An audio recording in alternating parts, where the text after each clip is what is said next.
இப்படி இருக்கு நீ வீடியோ எடுத்துட்டு இருக்க. தெரியல. சின்ன சின்ன சொல்லியா போகணும். பிடிச்ச முடிச்சு இப்போ ஒரு 2 நிமிஷம் எங்க மைக்ல இருந்து ஸ்பான்சர் பண்ணா இங்க அடக்கம் பாருங்க. போச்சு, ஏதாவது எரிஞ்சிட போகுது. அடுப்பு சட்டியை வைக்கலாம். 2 கங்கு போகணும். கங்கு பிடிக்கட்டும். அந்த ரொம்ப ஸ்பான்ஸ் திட்டு வந்தது. அது விழுந்துருது உடஞ்சிருது.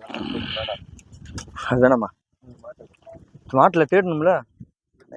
ஓவர் காத்தா இருக்கு. போச்சு, காத்துக்கு பறந்துச்சு எங்கேயோ. காத்து ஓவரா இருக்கு.